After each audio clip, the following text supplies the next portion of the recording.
Imagine this. You have a credit card with an $8,000 limit. During the month, you use it to buy a new computer for $2,500. Of course, you have the cash in your bank account. You're completely in control of your spending. When the bill comes in, you pay it off in full. No late payments, no interest, not a single mistake. You think you're doing everything right. Then 3 days later, your phone buzzes. Your credit score just dropped 30 points. No fraud, no missed payments, no obvious reason. It's just the system decided you're riskier. Sounds ridiculous, right? But this is happening to thousands of people every single month. Not because they're spending wrong, but because they misunderstand how the system sees them. You think the bank is tracking you in real time. You think, if I pay off my balance, my score should be great. But the truth is, the system doesn't care what you did today. It only takes a snapshot of you at one specific moment each month. And ironically, that moment is usually when you look your worst, just a 4-8 hour difference. And you can go from being financially responsible to looking like a credit risk in the eyes of the algorithm. In this video, you'll learn exactly when the system actually evaluates you, why paying off your balance isn't enough, and how to time your payments to boost your credit score almost instantly. Because once you understand this, you're no longer being judged by the system. You start controlling it. Now here's where almost everyone in the U.S. gets this wrong. We've been trained to believe that the due date is everything. As long as you pay before the due date, you're good. You're responsible. You've won the credit game. And to be fair, that's partially true. Paying by the due date will avoid interest, avoid late fees, keep your account in good standing. But here's the catch. That's not what actually optimizes your credit score. Let me show you what this looks like in real life. Take Jake. He lives in Texas, works a 9 to 5, pretty financially responsible. He uses his credit card for everyday stuff, groceries at Walmart, gas, a few Amazon orders.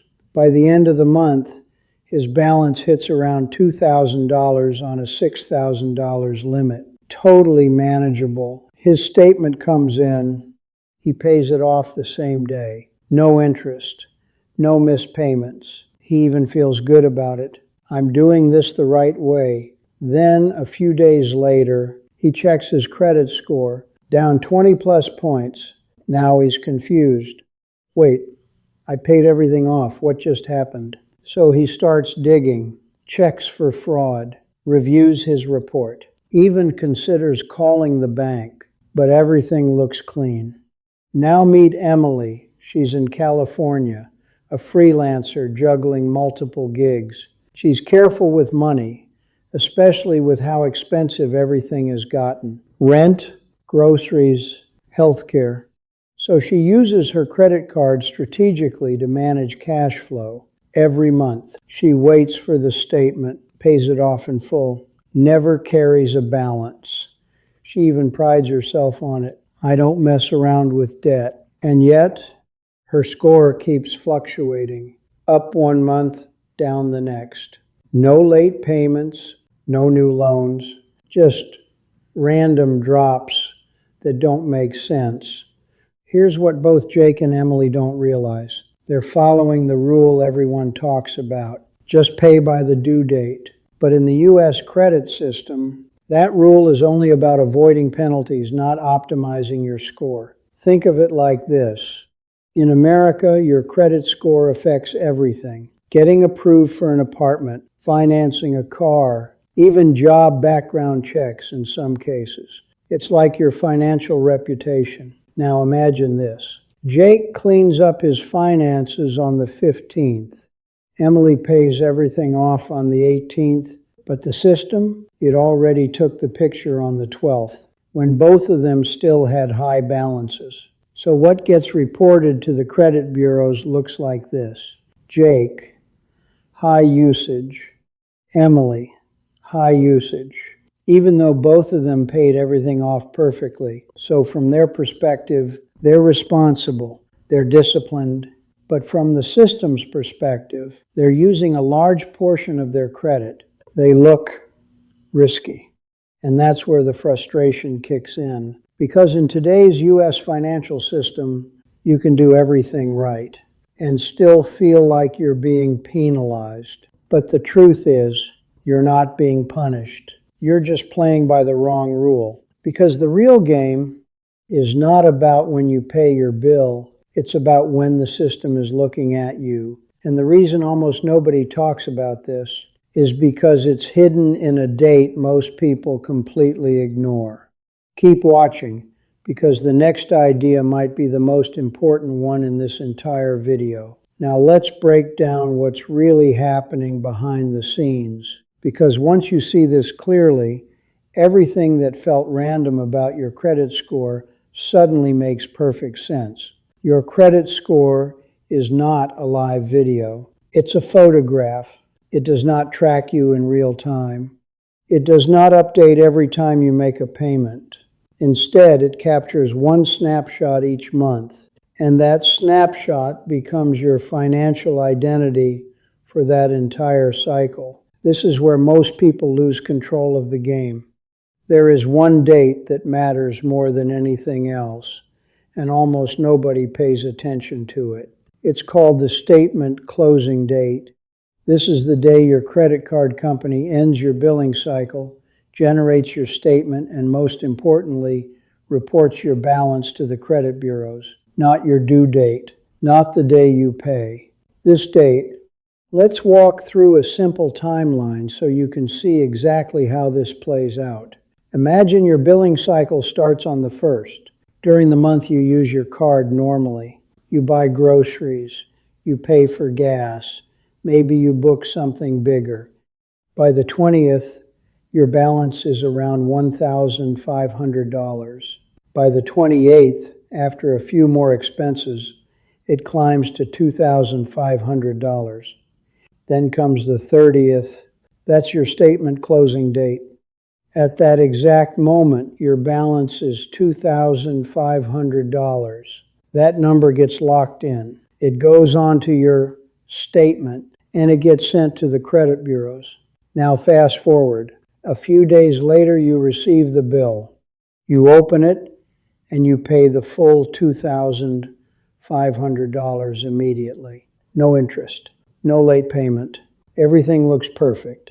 But the system doesn't see that, because the only thing it captured was that $2,500 snapshot on the 30th. From your perspective, you were responsible. You paid everything off. But from the system's perspective, you were using a large portion of your credit limit, and that makes you look riskier. This is the disconnect. You are living in real time, but your credit score is living in delayed snapshots. Your financial reputation is not based on everything you did. It's based on a single moment. And here's the part most people never realize. The system usually takes that snapshot when your balance is at its highest. Right before you clean things up, right before you pay everything off. So even when you do everything right, you are still being judged based on your worst moment of the month. That is the hidden mechanism. It's not about how much you spend. It's not even about whether you pay in full. It's about what the system sees at that one specific point in time. And once you understand that, everything changes. You stop asking why your score dropped, and you start asking a much better question. What did the system actually see? And what happens next might surprise you. Now we get to the core concept that drives everything you've just seen. It's called credit utilization. And if you truly understand this one idea, you can predict and control most of your credit score movement. Credit utilization is very simple. It's the percentage of your credit limit that you are using, not how much money you have, not how much you can afford, just how much of your available credit you are currently using. The formula is straightforward. If your credit limit is $5,000 and your balance is $1,000, your utilization is 20%. If your balance is $2,500, your utilization is 50%. That's it. Simple math. But the impact of that number is massive. Credit utilization makes up roughly 30% of your credit score. Think about that for a second. Almost 1/3 of your entire financial reputation is based on this single ratio. It carries more weight than how long you've had credit, more than the types of accounts you have, which means you can do everything else right and still lose points quickly if this number gets too high. Now here's where it gets even more important. The system doesn't treat utilization as a smooth scale. It treats it like thresholds, invisible lines that, once you cross them, change how risky you look. The first major line is 30%. Below 30%, you generally look responsible. Above 30%, the system starts to get uncomfortable. You begin to look like someone who might be relying too much on credit. Then comes 50%. At this level, the signal changes. You don't just look like you're using credit. You look like you might be under financial pressure. And if you get close to 100%, maxing out your card, that's where your score can drop fast. To the system, that looks like a warning sign. Historically, people who max out their cards are more likely to default, so the algorithm reacts immediately. And here's the part most people don't realize. This applies not only to your total credit across all cards, but also to each individual card. You could have $20,000 in total credit, but if one card with a $1,000 limit is maxed out, that single card can still drag your score down because the system sees that one account as a red flag. Now step back and think about what this means. You could have a perfect payment history for 10 years, never miss a single bill. But in 1 month, if your utilization spikes above these thresholds, your score drops. Not because you became irresponsible, but because in that snapshot, you looked risky. That's the real insight. You are not being judged on your intentions. You are not even being judged on your consistency. You are being judged on a single number at a single moment in time. And that number is your utilization. So the question is no longer, did I pay my bill? The question becomes, what percentage of my credit did the system see when it took the snapshot? Now that you understand how the system works, the solution becomes surprisingly simple, but it requires you to completely reverse the way you've been thinking. Most people do this. They wait for the bill to arrive, then they pay it off. That feels logical. That feels responsible. But now you know the problem. By the time the bill arrives, the system has already taken the snapshot. So if you want to control your credit score, you have to shift your timing. Don't pay after the bill is created. Pay before the bill is created. That's the entire strategy. And once you apply it, everything changes. Let me walk you through exactly how to do this in a practical step-by-step way. Step 1 is to find your statement closing date. This is not always obvious in your app. Most apps highlight the due date because that's what protects the bank. To find the closing date, you usually need to open a past statement PDF. Look for something like statement closing date or billing cycle end date. Once you find it, write it down. Better yet, set it as a recurring reminder on your phone every month. This date is now one of the most important dates in your financial life. Step 2 is to act before that date. About 2 to 4 days before your statement closes, log into your account and check your current balance. Let's say your balance is $1,200. Instead of waiting, you make a payment right now. You pay it down aggressively. Maybe you bring it down to $50 or even $20. The exact number doesn't need to be perfect. The goal is simple. Lower your utilization before the system takes the snapshot. Now when the closing date arrives, your statement is generated with that much smaller balance. And that is the number that gets reported, not the $1,200 you had before, just the $20 or $50 you left on the card. Step 3 is the cleanup. After the statement is generated, you'll receive your bill like usual. Now you simply pay off that small remaining balance before the due date. You still avoid all interest. You still stay responsible, but now your credit report tells a completely different story. It shows that you barely used your credit. Same spending, same habits, different timing, and that creates a completely different outcome. This is the moment most people realize what's actually going on. You're not changing how much you spend. You're not changing your lifestyle. You're not even changing your financial discipline. You are simply controlling when the system sees you. That's the shift. You don't need to be perfect all month. You just need to look optimized at the exact moment that matters. You're not changing the money. You're changing the timing.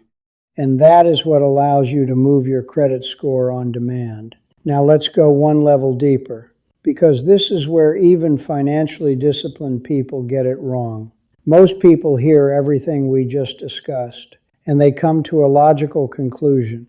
If low utilization is good, then zero must be perfect. So they try to report a 0% balance every single month. No debt, no usage, completely clean. It feels safe. It feels responsible.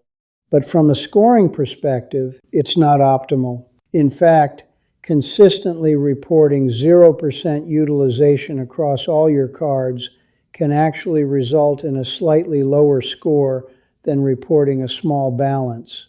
And this is where you need to understand how the algorithm thinks. The credit system is not just measuring risk, it's measuring behavior. It's trying to answer one question: how do you handle credit? If your report shows zero usage month after month, the system has no data, no borrowing, no repayment pattern, no signal. From the algorithm's perspective, you become invisible. And invisible is not the same as low risk, because the system cannot evaluate what it cannot see.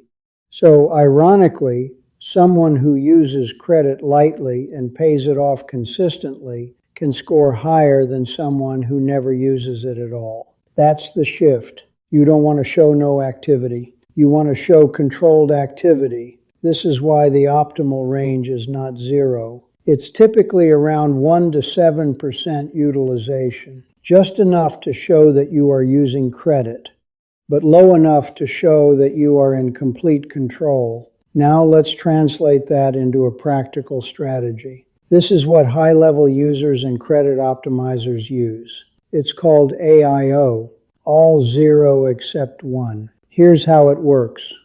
If you have multiple credit cards, you pay most of them down to zero before the statement closing date, completely clean. But for one card, you leave a very small balance, maybe $10, maybe $20, roughly around 1% of that card's limit. So when the statements are generated, most of your cards report zero. One card reports a tiny balance. This creates the perfect signal. It tells the algorithm, yes, I am actively using credit, but I am using almost none of it. That combination is powerful. It shows activity without risk. Now here's an important clarification. Reporting a balance is not the same as carrying a balance. You are not paying interest, because after the statement is generated, you still have time before the due date to pay that small amount off in full. So you get the benefit of a stronger credit profile, zero interest, full control. This is what advanced credit management looks like. It's not about avoiding credit. It's about using it in a way that sends the right signal. You are no longer just managing money. You are managing perception. And at this level, small details make a big difference. Not zero, just a little. Just enough to show the system exactly what it wants to see. There's a mistake a lot of people think is smart, but in reality it's extremely risky. It's called credit cycling. Here's what that looks like. You have a credit card with a $1,000 limit. You spend the full $1,000, pay it off, then spend again, then pay it off again. You repeat that multiple times in the same month. By the end of the month, you might have used $3,000, $5,000, even $10,000 on a card that only has a $1,000 limit. On the surface, it seems perfect. You're not carrying debt. You're paying on time. You're in control. But from the bank's perspective, this is a major red flag. There's a very common real-life example in the U.S. A guy selling on eBay started with a $2,000 credit limit. He would buy inventory for about $1,500 to $2,000, sell it quickly, and get paid within a few days. So he started cycling to his credit. Use the card, sell the product, pay it off, then do it again. In 1 month, he ran about $8,000 through a $2,000 card. Everything worked until one morning. He logged into his app and his account was frozen. No warning, no clear explanation. Then the bank asked for tax returns, invoices, and bank statements. His entire business basically stopped overnight. Why? Because the system saw spending far beyond the assigned limit, repeated over and over. To the bank, that's not good management. That's unusual behavior. Here's another case. A digital marketer in California was running Facebook ads for clients. He used a $5,000 credit card to pay for ads. Every week, he'd spend close to the full limit. Then his clients would pay him, and he'd pay off the card. In a single month, he pushed about $20,000 through a $5,000 card. No debt, no late payments. He was even earning cash back. But after a couple of months, the bank didn't freeze his account. They did something else. They cut his limit from $5,000 down to $2,000. Instantly, everything broke. His ad campaigns got disrupted. His cash flow tightened overnight, and his utilization ratio shot up immediately. Here's the key takeaway. None of these people missed payments. None of them broke the rules. But they were using credit in a way the system wasn't designed for. The system doesn't care about your intentions. It only looks at behavior. And when that behavior moves outside its comfort zone, it reacts immediately. If you constantly need to pay mid-cycle just to keep using your card, you don't need a hack. You need a higher limit. Remember this. Smart optimization is making the system see you as lower risk. But when you try to push the system too far, that's when the system starts paying attention to you. But this is where things start to change. Here's how this actually plays out in real life, from a practical standpoint. Because the truth is, you don't need to do this all the time. This is a tool, and like any tool, it's most powerful when you use it at the right moment. Let's say you're planning to apply for a mortgage in the next 30 to 60 days. This is when every single point on your credit score matters. A 20, 30-point difference can literally change your interest rate, your monthly payment, and how much you pay over the life of the loan. We're talking about tens of thousands of dollars. In that situation, this strategy becomes critical. You would go in and actively manage your balances. Pay down your cards before the statement closes. Keep your utilization in that 1-5% range. You're essentially polishing your credit profile right before the bank looks at it. Same thing if you're about to finance a car. Auto lenders are extremely sensitive to recent credit behavior. If your report shows high balances, even if you plan to pay them off, you can get a worse rate than someone with the exact same history but lower reported utilization. So again, timing matters. Now on the flip side, if you're not applying for anything in the near future, You don't need to micromanage your accounts like this every month. That's overkill. In most cases, simply keeping your utilization under 10% is more than enough to maintain a strong credit score in the 700s or higher. You can let autopay do its job. You can live your life normally. Think of it this way. Day to day, you're just maintaining your financial health. But before a major loan, you're optimizing for performance. That shift in mindset is what gives you control. You're no longer reacting to your credit score. You're preparing it in advance. And that's the key takeaway here. You don't need to do this all the time. You just need to do it at the right time. Let's bring this all together. There are just 3 things you need to remember. First, the system is not real time. It's a snapshot. Your credit score is based on what gets reported at a specific moment, not what you do afterward. Second, the closing date matters more than the due date. The due date protects you from interest, but the closing date determines what the system actually sees. And third, utilization is your fastest lever. It's one of the biggest factors in your score, and it's the one you can change almost immediately. You can spend the same money, pay the same amount, and still get a completely different result just by changing the timing. And that leads to the most important point. You're not being punished by the system. You just haven't been playing by the rules it actually uses. Now here's what I want you to do next. Don't just watch this. Test it. Pick one credit card. Find your statement's closing date. And try this strategy for just 1 month. Pay your balance down before the statement closes. And then watch what happens to your score. No guesswork, just real data. And when you see the change, whether it's 10 points, 20 points, or more, come back and tell me in the comments how much your score went up. I want to see your results.